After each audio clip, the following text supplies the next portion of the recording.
శుభకార్యాలకు పూజార్ల కోసం వెతుకుతున్నారా? పూజారీస్.com లో అతి తక్కువ ధరలకే పూజార్లను ముందే బుక్ చేసుకోండి. వెంటనే కాల్ చేయండి. నమస్తే, వెల్కమ్ టు సుమన్ టీవీ. ఈరోజు మనతో పాటు ఉన్నారు ప్రముఖ జ్యోతిష్యులు బ్రహ్మశ్రీ నందిబట్ల శ్రీహరి శర్మ గారు. కాశీలో శ్రీ కామాక్షి నిత్యానదాన ఆశ్రమ నిర్వాహకులు. గురువుగారితో మాట్లాడి ఈ సంవత్సరం సింహరాశి వారికి ఏ విధంగా ఉండబోతోంది జ్యోతిష్యపరంగా అనేది తెలుసుకుందాం. గురుగారు నమస్కారం అండి. వాగర్థావివ సంపృక్తౌ వాగర్థ ప్రతిపత్తయే జగతః పితరౌ వందే పార్వతీ పరమేశ్వరౌ. అన్నపూర్ణే సదా పూర్ణే శంకరః ప్రాణవల్లభే జ్ఞాన వైరాగ్య సిద్ధ్యర్థం భిక్షాం దేహి చ పార్వతి. మాతా చ పార్వతీదేవి పితాదేవో మహేశ్వరః. బాంధవా శివభక్తాశ్చ స్వదేశో భువనత్రయం. సదాశివసమారంభాం శంకరాచార్య మధ్యమాం అస్మదాచార్యపర్యంతం వందే గురుపరంపరాం. ఆదిత్యాయ చ సోమాయ మంగళాయ బుధాయ చ గురుశుక్రశనిభ్యశ్చ రాహవే కేతవే నమః. శృంగేరి జగద్గురు పీఠాధిపతులు శ్రీ శ్రీ శ్రీ భారతీ తీర్థ మహాస్వాముల వారికి, శ్రీ శ్రీ శ్రీ విధుశేఖర భారతీ తీర్థ మహాస్వాముల వారికి, కంచికామకోటి పీఠాధిపతులు శ్రీ శ్రీ శ్రీ విజేంద్ర సరస్వతి మహాస్వాముల వారికి ప్రణామములు తెలియజేసుకుంటూ కార్యక్రమాన్ని ప్రారంభిద్దాం. గురుగారు 2024 సంవత్సరంలో సింహరాశి వారికి చక్కగా అనుకున్న పనులన్నీ అనుకూలించడానికి వాళ్ళు జ్యోతిష్య పరంగా ఎటువంటి జాగ్రత్తలు తీసుకోవాలి, ఎటువంటి పరిహారాలు పాటించాలి, అసలు ఈ సంవత్సరం అనేది సింహరాశి వారికి ఏ విధంగా ఉండబోతోంది? వీక్షించేటువంటి సుమన్ టీవీ ప్రేక్షకులకి ముందుగా 2024 సంవత్సరం ఆంగ్ల నూతన సంవత్సర శుభాకాంక్షలు తెలియజేసుకుంటూ, ఈ సంవత్సరం సింహరాశి వారికి ఎలా ఉంటుంది అనేటువంటి విషయాల్ని, అనగా ఏ విధంగా జీవితంలో మంచి జరుగుతుంది, చెడు ఏ విధంగా జరుగుతున్నటువంటి విషయాల్ని మనం తెలియజేసుకుంటూ కార్యక్రమాన్ని ప్రారంభిద్దాం.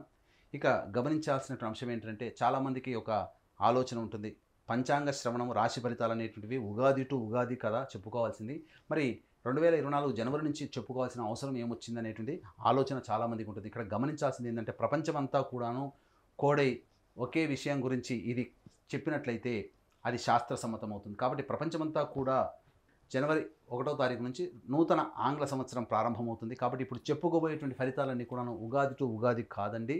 మనం చెప్పుకునేటువంటి ఫలితాలు జనవరి 1వ తారీఖు నుంచి డిసెంబర్ 31వ తారీఖు వరకు ఉన్నటువంటి గ్రహాల యొక్క సంచారాన్ని దృష్టిలో పెట్టుకొని శుభ అశుభ ఫలితాలు సింహరాశి వారికి ఏ విధంగా ఉంటాయో తెలియజేసుకుందాం. ముందుగా నవగ్రహాలలో దీర్ఘకాలిక గ్రహాలైనటువంటి గ్రహాలు గురువు, శని, రాహువు, కేతులు.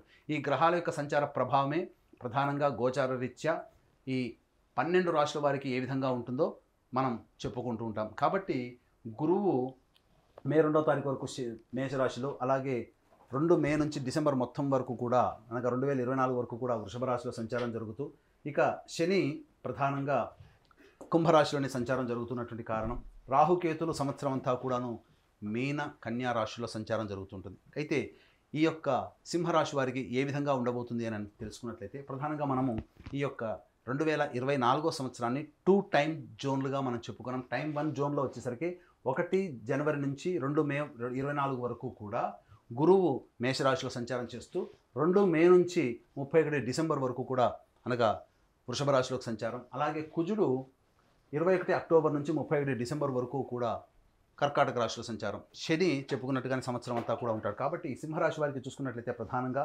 సప్తమంలో శని ప్రభావము, అలాగే గురువు నవమ స్థానంలో, అలాగే వృషభ రాశిలోకి 1 మే నుంచి దశమ స్థానంలో సంచారం జరుగుతూ ఉంటుంది. కాబట్టి ఈ కారణం చేత ప్రధానంగా గమనించుకున్నట్లయితే ఈ యొక్క సింహరాశి వారికి సప్తమ శని కొంత దోషకరుడైనప్పటికీ కూడా వివాహానికి సంబంధించినటువంటి ప్రయత్నాలన్నీ కూడాను కొలిక్కి వస్తాయని చెప్పవచ్చు. ప్రధానంగా ఇక్కడ పంచమాధిపతి, అష్టమాధిపతి అయినటువంటి గురువుని శని యొక్క వీక్షణ ప్రభావం కారణం చేత ఆలోచనలు సరిగ్గా ఉండకపోవడం, అనుకున్న పనులన్నీ కూడాను తలచింది ఒకటైతే జరిగేది ఒకటే అన్నట్టుగా ఉంటుంది. కాబట్టి జాగ్రత్తలు పాటించాలి. అలాగే ఈ యొక్క సింహరాశిలో జన్మించినటువంటి వారికి సంతానం స్థానానికి సంబంధించిన చూసుకున్నట్లయితే, ఈ యొక్క సింహరాశి వారికి సంతానపరమైనటువంటి చిక్కులు ఏర్పడేటువంటి అవకాశం, వారి ఆరోగ్యం పట్ల, సంతానం ఆరోగ్యం పట్ల జాగ్రత్తలు పాటించాల్సినటువంటి పరిస్థితి, అలాగే సంతానానికి మంచి చెడు గురించి విచారణ ఎక్కువగా చేయడం అనేటువంటిది ఈ యొక్క మే 2వ తారీఖు వరకు జరుగుతుంది.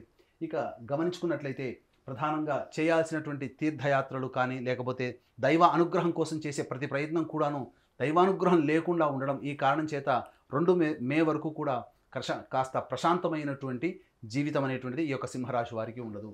ఇక గమనించుకున్నట్లయితే అష్టమ స్థానంలో రాహువు, ధనస్థానంలో కేతు యొక్క సంచారం సంపూర్ణంగా ఉండడం చేత ప్రధానంగా వెన్నుముక సంబంధించినటువంటిది, కిడ్నీ సంబంధించినటువంటిది ఇబ్బందులు ఎదుర్కొనేటువంటి అవకాశం ఉంటాయి. కాబట్టి జాగ్రత్తగా నియమాలు కనుక పాటించుకున్నట్లయితే మంచి జరుగుతుంది. ఆహార నియమాలు కనుక పాటించుకుంటే మంచి జరుగుతుంది.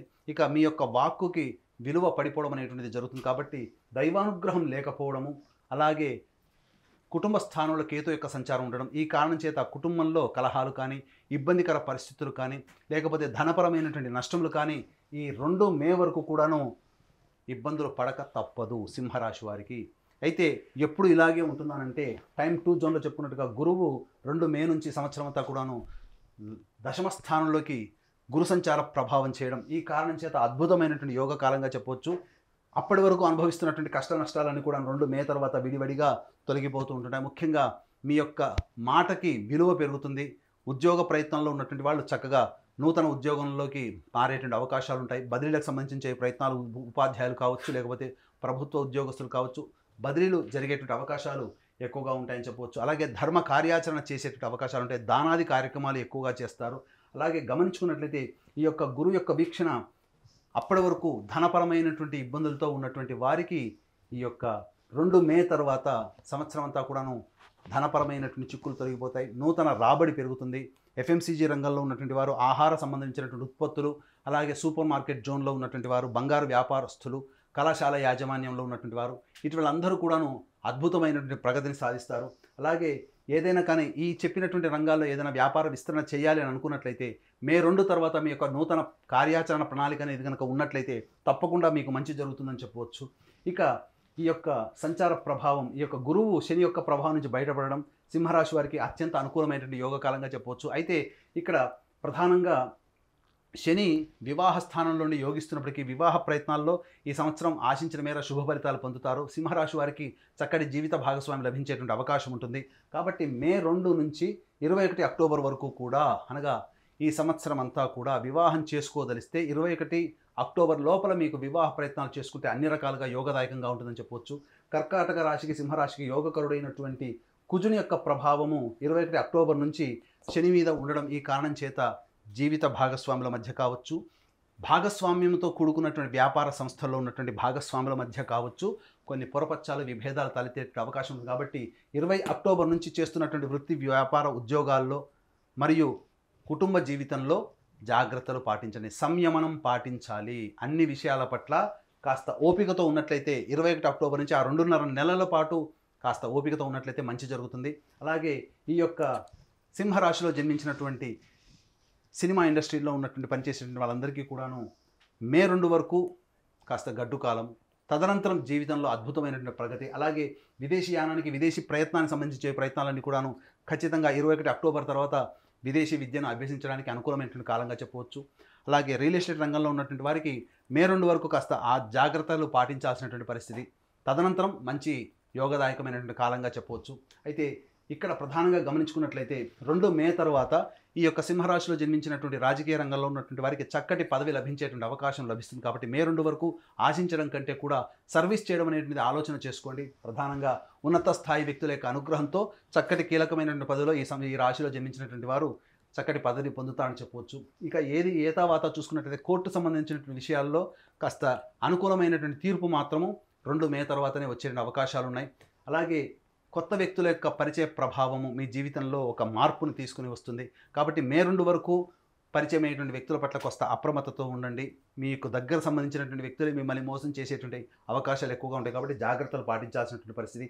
తర్వాత చెప్పొచ్చేదంటే 2 మే తర్వాత సింహరాశి వారికి అనుకూలమైనటువంటి సమయం, అత్యద్భుతంగా ఉండేటువంటి సమయం 21 అక్టోబర్ నుంచి డిసెంబర్ వరకు కూడా. కాబట్టి అన్ని రకాలుగా ముందడుగు వేస్తూ దైవానుగ్రహాన్ని పొందే ప్రయత్నం చేసుకుంటూ ఆరోగ్యాన్ని పరిరక్షించుకుంటూ ఉన్నట్లయితే మంచి జరిగేటువంటి అవకాశాలు ఉన్నాయి. కాబట్టి సింహరాశి వారికి మే 2 వరకు కూడాను డైట్ కంట్రోల్లో ఉన్నట్లయితే ఒబేసిటీ, అనగా ఎక్కువ శరీర బరువు పెరగడం అనేటువంటిది జరిగేటువంటి అవకాశం ఉంది. కాబట్టి జాగ్రత్తలు పాటించడం 2 మే వరకు కూడా. తదనంతరం చక్కటి జీవితాన్ని పొందుతారు. ఏది ఏమైనప్పటికీ కూడా ఆరోగ్యం పట్ల శ్రద్ధ వహించడం, కాలానికి అనుగుణంగా నిర్ణయాలు తీసుకోవడం, చెప్పినటువంటి సమయంలో ప్రధానమైన నిర్ణయాలు తీసుకొని ముందడుగు వేసినట్లయితే సింహరాశి వారికి ఆనందకరమైన జీవితాన్ని పొందుతారని చెప్పవచ్చు. మరి గురుగారు, సింహరాశి వారికి పరిస్థితులు అనుకూలంగా ఉండడం కోసం చేయవలసిన దైవారాధన గురించి తెలియజేయండి. సింహరాశి వారు ప్రధానంగా దేవతారాధనలో ప్రతిరోజు సూర్యుడికి నమస్కారం, సూర్యాష్టకం 6 సార్లు పారాయణం చేయడం, అలాగే ఏ సమస్య వచ్చినప్పటికీ కూడా ఆ సమస్య పరిష్కారం కావాలి అనుకున్నప్పుడు ప్రతిరోజు సంధ్యా సమయం, అనగా